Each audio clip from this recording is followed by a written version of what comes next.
राम राम राम।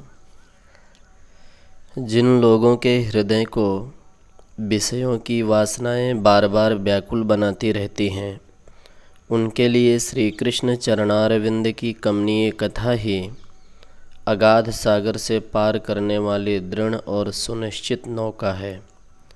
वे उसी के द्वारा बिना प्रयास पार जा सकते हैं। जिस बात में अपना अनुभव नहीं, उसके उपदेश का कोई प्रभाव नहीं। जिस पथ से हम गए नहीं, उसका सुना सुनाया वर्णन प्रामाणिक नहीं समझा जाता। जिसने शब्द को ही रटा है, अर्थ को नहीं समझा, वह अर्थ जानने वाले की अपेक्षा कम आदरणीय माना जाता है। अनुभूत औषधि का पथ्यपूर्वक सेवन सर्वथा सुखदायक ही होता है। नारद जी ने व्यास जी के सम्मुख अपना अनुभव ही बताया, जिसका श्री व्यास जी के हृदय पर बड़ा प्रभाव पड़ा। जब नारद जी अपने पूर्व जन्म का पूर्वचरित कहकर चुप हो गए, तब व्यास जी ने फिर पूछा, ब्राह्मण, आपने बड़ी ही सुखद कथा सुनाई। इसे सुनकर मैं इसी परिणाम पर पहुंचा, जैसे श्री गंगा जी सदा सर्वदा पापी प्राणियों के पापों को धोती रहती हैं, उसी प्रकार सत्संगति से सभी प्रकार के संताप दूर होते हैं। यही नहीं, सत्संगति रूपी सरिता को सर्वत्र प्राप्त हो सकती है। वह चलती फिरती नदी है। श्री गंगा जी भी चलती फिरती हैं, किंतु उनकी चाल एक सीमा में आबद्ध है। उसी सीमा में उन्हीं के कमनीय कूल पर जाकर जो जलपान स्नान आदि करेगा, उसी के पाप दूर होंगे। नाम लेने से भी कुछ दूर होते हैं, किंतु सत्संगति तो सर्वत्र सुलभ है। इस संसार को संत ही अपनी शक्ति से धारण करते हैं। पृथ्वी और आकाश को ज्यों का त्यों स्थिर रखने में संत ही स्तंभ हैं। आप जैसे संत इस धराधाम पर विचरण करके हम जैसे संशयग्रस्त जीवों के संशयों का छेदन ना करें, तो ये सभी प्राणी सदा संशय सागर में डूबते हुए तड़पते रहें। यह पृथ्वी फिर कर्म भूमि ना होकर निरय भूमि बन जाए। अब कृपा करके आप मुझे मेरा कर्तव्य बतावें। व्यास जी की विनीत वाणी सुनकर नारद जी हंसते हुए बोले, हे ब्राह्मण, मैंने मायापति भगवान की अचिंत्य माया का प्रभाव भली भांति समझ लिया है। इससे मेरे ऊपर माया का कुछ भी प्रभाव नहीं पड़ता। मैं आनंद से वीणा बजाते हुए विचरता हूँ। ये जो आदि भौतिक, आदि दैविक और आध्यात्मिक तीन प्रकार के ताप हैं, ये ही मनुष्य को सदा पीड़ा पहुँचाते रहते हैं। वे ही जीवों को दुख देते हैं। इनके ही संताप से संतापित हुआ पुरुष सदा जलता रहता है। जब तक इन भीषण रोगों की सावधानी से लगकर चिकित्सा न की जाए, तब तक ये रोग दूर नहीं हो सकते। व्यास जी ने पूछा, महाभाग, इन तीन रोगों के आप औषधि भी बताएं। नारद जी बोले, व्यास जी, इन तीनों की अलग अलग औषधि नहीं है। तीनों की एक ही अचूक अभ्यर्थ औषधि है। उसका नाम है सर्व कर्म समर्पण। इसका भली भांति सेवन करने से सभी प्रकार के संताप निश्चय ही दूर हो जाते हैं। व्यास जी ने पूछा, भगवान, औषधि तो आपने बता दी, किंतु बिना पथ्य के औषधि का उतना प्रभाव नहीं होता। अतः कृपा करके इस औषधि का पथ्य भी बतावें। नारद जी बोले, पाराशर नंदन, आप पहले रोग का कारण समझें, वात, पित्त और कफ ही 3 धातुएं जब विकार को प्राप्त होती हैं तो ये ही दोष के नाम से पुकारी जाती हैं। जिन चीज़ों में इनके भाग अधिक रहते हैं उनसे ये धातुएं बढ़ती हैं, जैसे गेहूँ, घृत, दधी, शर्करा, इनसे कफ की वृद्धि होती है। कड़वी, खट्टी, चरपरी चीज़ से पित्त बढ़ता है। रूखी, भारी चीज़ से वायु का प्रकोप होता है। इसलिए आयुर्वेद शास्त्र का नियम है कि जिनका जिन चीज़ों से रोग उत्पन्न हुआ हो उन वस्तुओं को वैद्य छुड़वा देते हैं। जैसे मीठे से रोग हुआ हो तो उसमें मीठा वर्जित है। दधी से उत्पन्न रोग में दधी नहीं खाना चाहिए। कफ वृद्धि में जितने कफकारी पदार्थ हैं उनका परित्याग कर देना चाहिए। अधिक अन्न खाने से अजीर्ण हो, उस अजीर्ण में अन्न खाना विष के समान बताया गया है। उसमें लंघन ही पथ्य है, उपवास ही पथ्य है। इस प्रकार व्यास जी इन सब दुखों का, संसार बंधन का, जन्म मरण का एकमात्र कारण है कर्म। कर्म कैसा भी करोगे उसका फल अवश्य भोगना पड़ेगा। पाप कर्म करोगे तो दुख उठाना पड़ेगा, पुण्य कर्म करोगे तो सुख की प्राप्ति होगी। इतना होने पर भी पुण्य कर्म से शाश्वत शांति कभी न होने वाले सुख नहीं मिल सकते हैं। जैसे पाप कर्म बंधन है वैसे पुण्य भी कर्म बंधन है। एक बंधन मूंज की रस्सी का है, दूसरा रेशम के लच्छों का है। बंधन में अंतर नहीं। आदमी बंधा दोनों में ही रहेगा। अंतर इतना ही है कि एक अंगों को चुभेगा, दूसरा इतना चुभेगा नहीं। इसलिए इस संसार से सदा के लिए मुक्ति पाने की इच्छा रखने वाले को सभी प्रकार के कर्मों का परित्याग करना ही पड़ेगा। व्यास जी ने कहा, भगवान यह बात तो हमारी समझ में कुछ आई नहीं।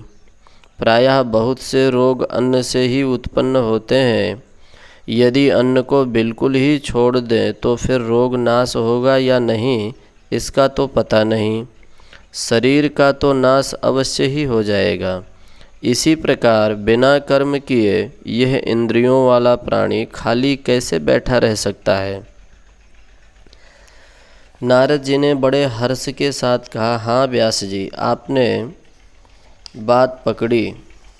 मेरे कहने का यथार्थ भाव यह है कि जिन चीज़ों से जो रोग उत्पन्न हुआ हो उस रोग में उन वस्तुओं की उसी रूप में खाना निषेध है, किंतु यदि युक्ति के साथ खाया जाए तो वे उल्टी औषधि बन जाती हैं। जैसे अजीर्ण है, भूख से भी है। गरिष्ठ अन्न से अजीर्ण हुआ है तो पतली खिचड़ी बनाकर उसमें हींग, जीरे का बढ़िया छौंक देकर पापड़ और नींबू तथा अदरक के अचार के साथ अगर खाएं तो ये पथ्य भोजन अजीर्ण को पचाने में सहायक देगा।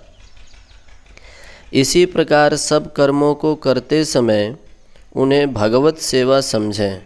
प्रत्येक कार्य करके अंत में यह कह दिया करें, श्री कृष्ण अर्पणमस्तु। यह कर्म श्री कृष्ण को अर्पण है। अनेन कर्मणा श्री कृष्ण परमात्मा प्रियताम इदम नामम। यह कर्म के करने से श्री कृष्ण भगवान प्रसन्न हो, यह कर्म उन्हीं के निमित्त है। मैं इसका करता नहीं हूँ, न भोगता हूँ। तब वह कर्म निष्फल हो जाएगा। उनको आपने समर्पण करके निर्जीव बना दिया, भून डाला।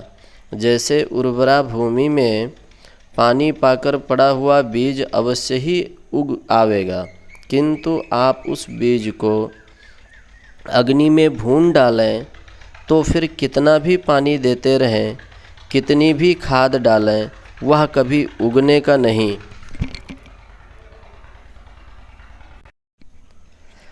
इस प्रकार जो शास्त्र विहित कर्म भगवत प्रीत्यर्थ किए जाते हैं उनसे संसार की पुनः उत्पत्ति न होकर भक्ति की प्रभु प्रेम की उत्पत्ति होती है। जैसे बीज होगा वैसा ही पेड़ होगा। श्री कृष्ण की प्रसन्नता के लिए किया गया कर्म श्री कृष्ण को ही उत्पन्न करेगा। बबूल के बीज से आम कैसे उत्पन्न होगा? आप पूछ सकते हैं। बिना आसक्ति के, बिना फल की इच्छा के कर्म प्रवृत्ति ही नहीं होती है, कर्म में अनुरक्ति ही नहीं होती है। यदि किसान को यह आशा ना हो कि मेरे एक बीज 1000 हो जाएंगे तो वह खेत में बीज बोएगा ही नहीं। सब कर्म किसी न किसी हेतु को आगे रखकर किए जाते हैं। निहेतु कृपा की कल्पना करना असंभव है। सब कर्म किसी न किसी हेतु को आगे रखकर किए जाते हैं।